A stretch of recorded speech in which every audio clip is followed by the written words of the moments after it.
welcome back, and if you're new to my channel, welcome. My name is Juan. It is so nice to have you here. Thank you so much for being here and wanting to spend time with me and hear me talk about books. I really appreciate it, and I especially want to thank everyone who takes the time to leave comments on my videos. I always have a great time interacting with all of you and getting your suggestions, and your feedback is always so helpful. Okay, so today I have a special video for you. I'll be talking about 5 books that changed my life. There are no self-help books here, although I think reading all these books has helped me in different ways. There are 5 very different novels that I read for the first time in my 20s. But let me give you a little bit of background about myself first. You know, I didn't read a lot as a child. My reading really picked up when I was 17 or 18, and I only began to read thoughtfully in my 20s. I also studied English at university, and that really helped me expand my reading horizons, and it also made me discover a whole world of books and authors that I didn't even suspect existed. The 5 books that I'm going to talk about today changed my life and changed me as a reader, or rather helped me become the reader I am today. But all of the books, as you will see, are very different. And the first book I want to talk about is Orlando by the English writer Virginia Woolf. Orlando was first published in 1928. And it is one of the greatest, most imaginative original novels I have ever read. The story of the protagonist of this novel, an English aristocrat rather, named Orlando, spans more than 300 years, between 1588 and 1928.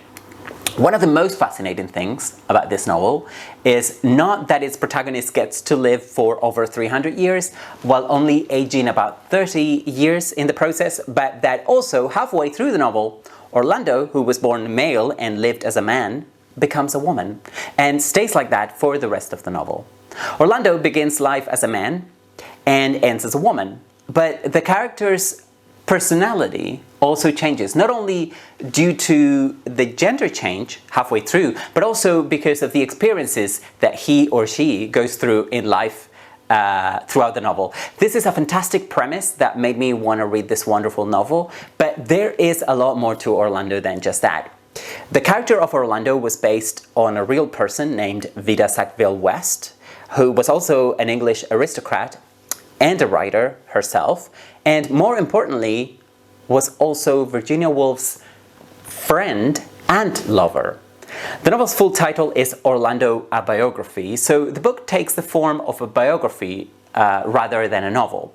The narrator is Orlando's biographer. However, this biographer is never objective about Orlando's life, and the tone of the novel changes as Orlando's life develops, let's say. Also, this biographer is omniscient, so it is more of a traditional narrator than the biographer writing about a person approach should allow. But this is Virginia Woolf, okay? So who cares really if this makes any sense or not, right? The novel begins with Orlando as a young boy in Elizabethan England. A couple of years later, he becomes the lover of Queen Elizabeth I, and that is just the first of the many love affairs Orlando has in his youth as a man. But I'm not going to tell you more about the plot and about the plot of the rest of the novel here, because it is fascinating, and I would not want to take that reading experience away from any of you who might pick up this novel after watching this video. By the way, I'm linking to all the books in this video in the description box, so you can buy them at very good prices and get them delivered for free, no matter where you live in the world. If you order any books from my links, I will get a small commission, so you will also be supporting my channel, which would be incredibly nice of you. Thanks. Anyway, going back to Orlando, let me tell you that the reason I love this novel is because of how it deals with what is real and what is imagined. Orlando, like many of the other novels in this video, taught me that fiction could be anything, and that, you know, what a great novel could do. I had never read anything like Orlando before, and I was blown away by Virginia Woolf's ability to mix imagination and facts, or rather to show us that all of it is already intricately related. Now, thanks to the unreliable narrator, and I do love an unreliable narrator, we marvel at how subjective facts can be, because unless we experience something firsthand, at best what we get is the telling of the facts and not the facts themselves. Now, reading this novel at a young age, when I was questioning gender roles and my own sexuality, but had extremely little real-life experience yet, Orlando furthered the way I thought about gender and societal conformity, which is something that I used to think a lot about when I was a teenager and as a young person. And that is why I say that Orlando changed my life. I was also an English Lit student, so I greatly enjoyed this satiric novel about English literary history a lot.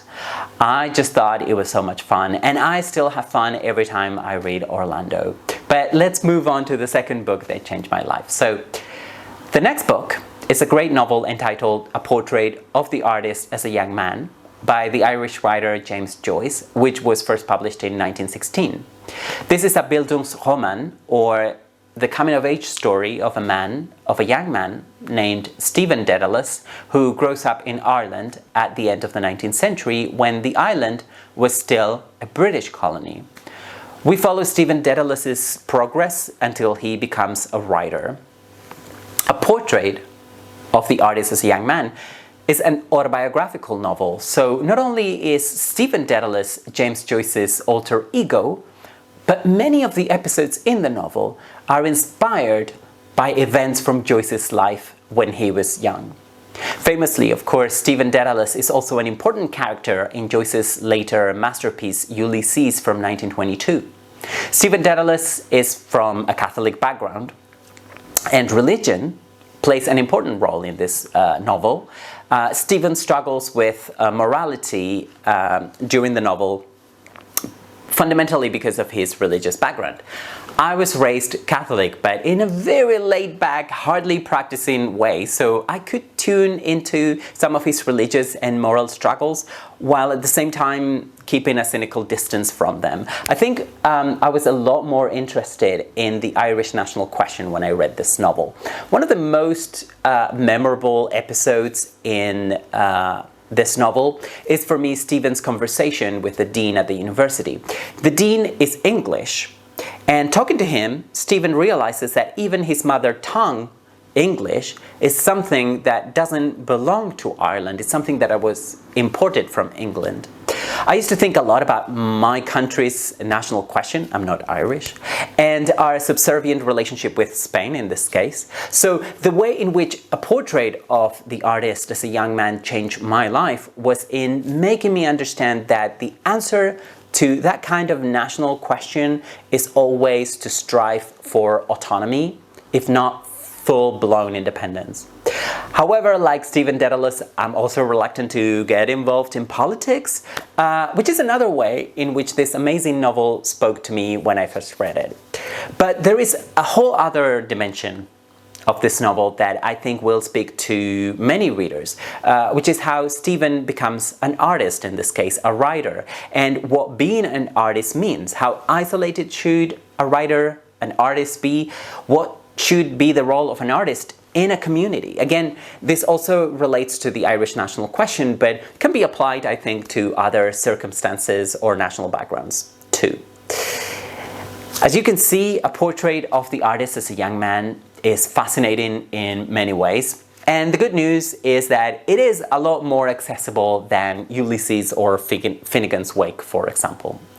Okay, the next novel I have for you today is another coming-of-age story about a young person tormented by religion who then becomes a writer. I'm referring to the amazing novel entitled Oranges Are Not the Only Fruit by the English writer Janet Winterson, which was first published in 1985. Now, Oranges Are Not the Only Fruit was Janet Winterson's first novel, and I discovered it thanks to a university seminar that I took back in 2000, I think. I still own the same copy, which is rare for me. Anyway, the novel's protagonist, Jeanette, is the adopted daughter of a couple of evangelical Christians of working-class background who live in a small village in the north of England. In this novel, Jeanette tells her own story, looking back on her upbringing and her teenage years particularly. But that extremely engaging first-person narrator is constantly being interrupted by the third-person telling of different mythic stories that are inserted throughout the novel. I enjoyed Jeanette's own story a lot more than those mythical stories. Her tone of voice is so unique, so personal. Sometimes there is nostalgia and very often a lot of humor in how Jeanette tells her story. And Jeanette's story is not easy to tell, and it could have been very difficult to live. Her adoptive mother is a religious extremist who, like all religious extremists, is a hypocrite. She's also very strict with little Jeanette, who is her only child, by the way. She also has her daughter's future mapped out for her. Jeanette is to become a Christian missionary when she grows up. But things between the two characters, mother and daughter, go south when Jeanette falls in love with Melanie, another girl from their congregation.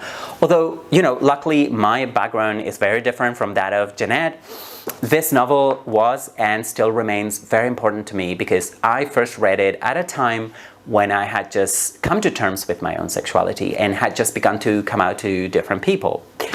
So it was great to read such a witty and at times laugh-out funny novel about the complexities of life as a non-straight young person. In this novel, there is a rejection of binaries, not only, when it comes to gender and sexuality, so nothing is either black or white, as it were, in the novel. And that spoke to me when I first read it, because seeing the world as more complex than a set of binary oppositions allows us to explore complexity in more creative ways. Of course, this is not something that Jeanette Winterson invented. It is something that many postmodern thinkers have written about, but I love the way Winterson explores that in her fiction from her very first novel. Now, Jeanette Winterson has always been reluctant to call Oranges Are Not the Only Fruit biographical, and I think that was the point of including all those mythical stories in the novel, just to highlight that the whole book is fiction. But in 2011, Winterson published her memoir entitled Why Be Happy When You Can Be Normal, which is a great title, in which she addresses her upbringing and largely talks about her adoptive mother and their relationship. And I think that memoir is a great companion to Oranges Are Not the Only Fruit. But you could enjoy either book, each of these two books, in their own right because they are both fantastic. But, not all the books that change my life or change me deal with gender or sexuality, far from it. For example, the next novel I have is White Noise by the American writer Don DeLillo, which was coincidentally also first published in 1985. One of the best things about this great novel is the ironic tone of voice of the narrator, Jack Gladney, who is a college professor in a small town in America. I was in college myself when I read White Noise the first time, and this was probably one of the first novels with a university setting that I read, and I really enjoyed that. Professor Gladney is his university's department chair of Hitler Studies, which is an academic discipline that he invented back in the 1980s. No, in the 1960s, actually. But just to be clear, Hitler Studies is not a real academic discipline, okay? It is something made up in this novel. Right? So Jack is embarrassed because he does not speak any German, so he begins taking lessons, even though he has been teaching Hitler Studies for decades and pretending to speak German. A lot of people in academia suffer from this thing called imposter syndrome, which makes them feel like frauds that could be unmasked at any moment. But in this case, Jack is actually a bit of a fraud because of his lack of German language skills, and this affects his self-image and informs his character. But White Noise is not just about that, and to be frank with you, it is a little bit hard to know what it is about. This novel is not a straightforward linear narrative because the point of view, which is Jack's, is extremely subjective and full of digressions. And I think it is important to know that going in. White Noise is a postmodern novel, but there have been digressive narratives written in English for hundreds of years at this point. If you want to read an early example of this, of a digressive narrative, which is a lot more extreme actually than White Noise, you should read Tristram Shandy by Lawrence Sterne, which is from the 18th century, and I have reviewed it in this channel. But going back to White Noise, I think it is probably the best novel about the 1980s that I have read. I think it captures the late 80s perfectly, and I say that because despite being the decade that approximately corresponds with my childhood, I also remember the 1980s as a bit of a scary time.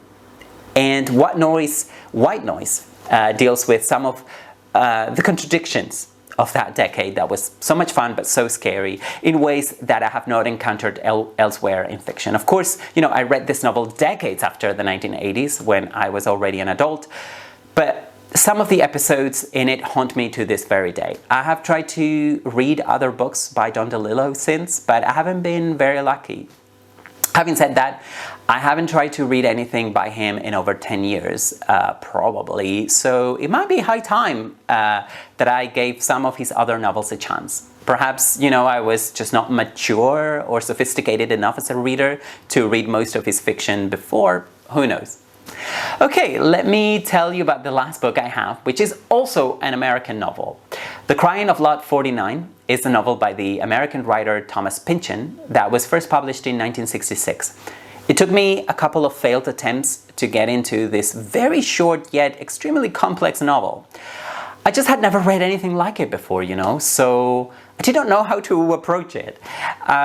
If I'm not wrong, I read The Crying of Lot 49 as part of a university seminar again that I took on postmodern literature, but I don't think I enjoyed the novel until I read it again of my own volition and for my own edification, as it were, the following summer.